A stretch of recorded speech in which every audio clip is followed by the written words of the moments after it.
నమస్తే రమగారు. నమస్తే జయ. రమగారు, ఏదైనా సరదాగా చిన్నగా ఉండి కథ ఏదైనా చెప్పుకుందామా? ఉల్లికాడల కథ చెప్దాం మనం. ఉల్లికాడలు బాగుందండి పేరు. ఉల్లికాడల పేరు బాగుంది కదా.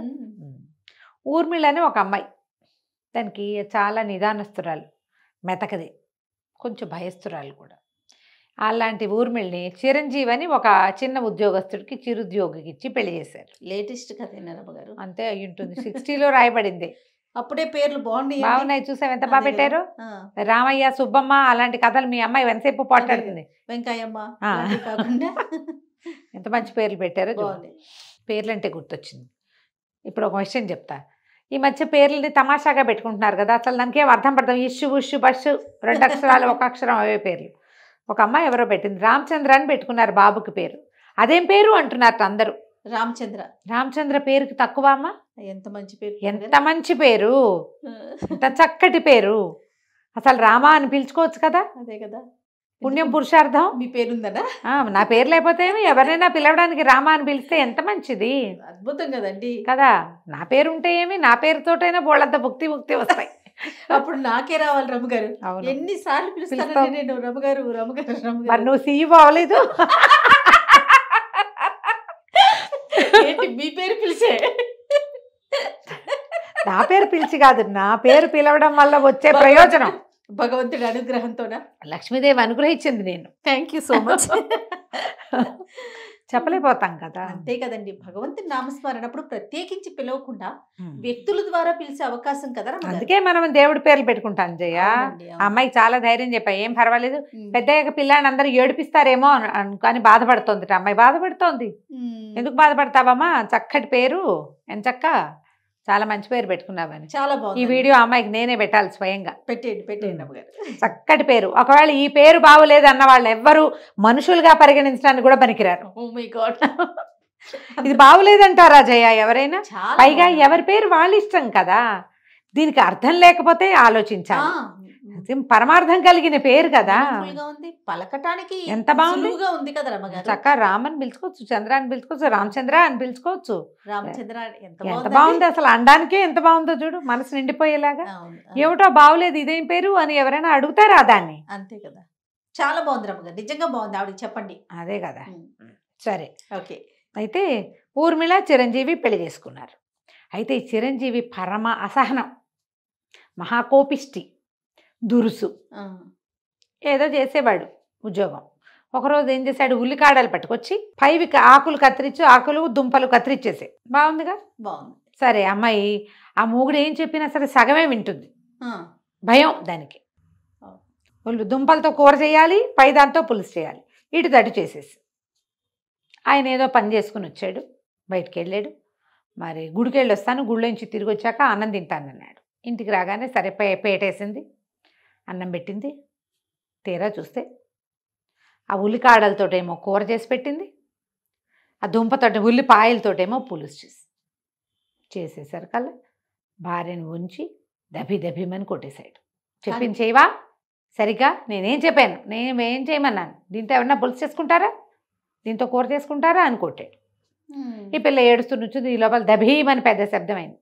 ఎవడో అటక మీద నుంచి ఒక దొంగ ఎప్పుడో దాక్కున్నాడు. సాయంకాలం ఆ పిల్ల దొడ్లో పని చేసుకుంటుంటే వాడి ఇంటికి వచ్చి అటక మీద దాక్కున్నాడు. దూకి అక్కడి నుంచి చిరంజీవిని పెడరెక్కలు విరిచిపట్టేసుకున్నాడు. ఇంట్లో ఉన్న డబ్బు, నగ, నట్ర అన్నీ ఇస్తావా ఇవ్వవా అని. ఏం చేస్తాడు, తాళ్ళ చెవులు ఇచ్చేయమన్నాడు. అప్పటిదాకా భార్య మీద ప్రతాపం చూపించాడు. భార్య మీద ప్రతాపం చూపించే వాళ్ళందరూ కత్తిగా కటారు చూపిస్తే చాలా భయపడతారు. ఇక్కడేముండదు ప్రతాపం. కొంతమంది అలాగే ఉంటారు కదా. ఏదైనా ప్రాబ్లం వచ్చినప్పుడు చాలా బెదిరిపోతారు. పెళ్ళాల మీద మాత్రం ఎంత ప్రతాపమైనా విరుచుకుపడిపోతారు, ఎంత ప్రతాపమైనా చూపించేస్తారు. అక్కడి నుంచి నగా నట్రా మూట కట్టించారు. ఏంటి మంచి వాసన వస్తుంది మీ ఇంట్లో, ఏముండింది పెట్టి అన్నం పెట్టించు నాకు అన్నాడు. అనేసరికల్లా కసిరేడు పెళ్ళాను. ఏంటి వాళ్ళు ఆయన అడుగుతుంటే అన్నం పెట్టవా అన్నాడు. అనేసరికల్లా దొంగ గారికి అన్నం పెట్టమని అనేసరికల్లా దొంగ అన్నాడు, నేనే అరవాలి, నువ్వు అరవకూడదు, నువ్వు నోరు మూసుకుని ఉంచో అనేసరికల్లా అమ్మాయి ఏం చేస్తుంది, ఒకటి కోసం పీటేసి కంచపెట్టిందిగా, తినేసాడు చక్కగా. మళ్ళీ ఇంకో పీటేసి కంచం తెచ్చిపెట్టింది, తన కోసం వండుకున్న అన్నం తెచ్చిపెట్టి ఆయన కూర పులుసు వేసి. ఎంత బాగుంది, ఎంత బాగుంది. ఆకుడి కాడలతో కూర చేసుకుంటారా అమ్మాయి, ఎంత బాగా చేసావు అని కూర అన్న అంతా కలుపు తిన్నాడు. అక్కడి నుంచి అసలు ఉల్లిపాయ పులుసు అదిరిపోయిందన్నాడు.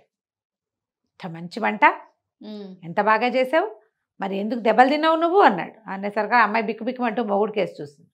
చూసారు కల్లా దొంగ అన్నాడు, నేను అసలు దొంగని ఎందుకయ్యానో తెలుసా నీకు? మా నాన్న తాగుబోతు, మా అమ్మని తెక్కొట్టేవాడు, ఎప్పుడూ కొట్టుకు తెచ్చేవాళ్ళు, అన్నిటికీ కొట్టేవాడు. ఇంట్లో ఉండలేక పారిపోయా, చదువు సంధ్య రాలా, నాకు ఏమీ చేయలేక దొంగయ్యా. ఓకే, నువ్వు ఎంతసేపు గొడవ చేస్తుంటే మీ ఇంట్లో పిల్లలు ఎట్ట బాగుంటారు?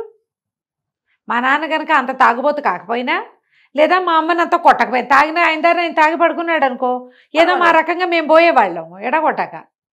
అంతేగా అంతేగా. నువ్వు ఇంటికి వచ్చి రోజు కొట్టి ఆవిడ ఏడ్చి అన్నం వండలేక దెబ్బలు తిన్న ఆవిడ ఏం వండుతుంది? వంట చేయలేదు కదా, ఇంకేం పని చేస్తుంది? ఎట్లా పిల్లల్ని పెంచుతారు అలాంటి తల్లులు? పెంపకం సరిగ్గా లేక నేను దొంగనయ్యాను. నీకేం పోయే కాలం, శుభ్రంగా వండి పెట్టింది కదా, అది కాకపోతే ఇది ఏదైతే ఏమి, మీరు తినడానికి ఏం బాధ, రెండు బాగున్నాయిగా రుచిగా.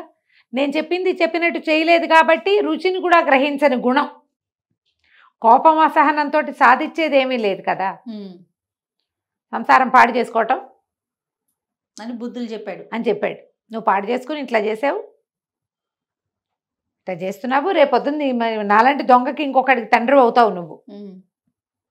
నాలాంటి వాడే మీ ఇంట్లోంచి వెళ్ళి ఇంకెవరింటోనో దొంగతనం చేస్తాడు అని చెప్పి, అమ్మాయి ఈ నగ నట్రా తీసుకో, చక్కగా పెట్టావు భోజనం, ఎన్నాళ్ళలో అయింది ఇంత మంచి కూర పులుసు తినని మూట కట్టించిన నగలన్నీ ఎత్తి ఊర్మిళ చేతిలో పెట్టాడు. వెళ్ళొస్తానని చీకట్లో కలిసిపోయాడు. అక్కడి నుంచి చిరంజీవి ఏనాడు అమ్మాయిని ఏం అనలేదట. ఎందుకంటే ఇది చూడు ఎంత చిన్న కథ జయ. తండ్రుల తల్లుల దుష్ప్రవర్తన తర్వాత తరాన్ని విపరీతంగా పాడు చేస్తుంది.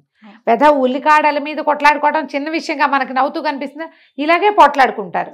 పెడితే పెట్టావని, పెట్టకపోతే పెట్టలేదని, కాఫీలో పాలు ఎక్కువైనాయని, లేదా డికాక్షన్ తక్కువైందని, టీ పొడి ఎక్కువ వేసావు తక్కువ వేసావని దాని మీద కొట్టుకుంటారు. కొడతారు కూడా జయ, చెయ్యి విసిరేసేస్తారు, ప్రతి దానికి తగాదా పడతారు. తండ్రులే కాదు తల్లులు కూడా చేస్తారు. తల్లులు కూడా పిల్లల్ని ముందు అది పెట్టి తర్వాత ఇది పెట్టాలి, నేను చెప్పాక నేను చెప్పింది చెప్పినట్టు ఎలా చెప్పానో అలాగే చెయ్యి. చాలా మందికి ఉంటుంది ఇలాంటి దుర్గుణం. వాటిని కరెక్ట్ చేసుకోకపోతే మన తర్వాత తరాలు ఏం నేర్చుకుంటాయి మన దగ్గర నుంచి? తల్లులేమో పిల్లల్ని కాల్చుకు తింటారు, తండ్రులేమో భార్యల్ని కాల్చుకు తింటారు. ఒక్కోసారి తండ్రులే భార్యల్ని పిల్లల్ని కూడా కాల్చుకు తింటారు. రేర్గా తల్లులు కూడా తండ్రుల్ని కొడుకుల్ని కాల్చుకు తింటారు. వాళ్ళు ఉంటారు. అమ్మో, వాళ్ళు కూడా ఉండి అసలు భర్తకి కొడుక్కి టెర్రర్గా ఉంటుంది తల్లి అంటే. అలాంటి వాళ్ళు చాలా మంది ఉన్నారు. ఈ తరహా వల్ల మనం సాధించేదేం లేదు. అవును, తర్వాత తరాలని పాడు చేసేస్తాం. వాళ్ళు మీ మొహం తప్పించేస్తారు, మీతో ఉండరు, పారిపోతారు. ఒక్కొక్కళ్ళకి ఒక్కో రకంగా ఉంటుంది. ఇతని భార్యకి ఉద్యోగం ఉంది, ఏదో తిండి పెడతాడు, ఎంతసేపు తిడుతుంటే తిండి ఏమి ఎక్కుతుందమ్మా? అంతేగా. ఈ తిట్లు తిట్టే వాళ్ళంతా పద్ధతులు మార్చుకోవాలని చెప్పడానికి ఈ బుజ్జి ఉల్లికాడల కథ చెప్పాం. చాలా బాగుంది రమ్మగారు, సూపర్. నమస్తే. నమస్తే జయ.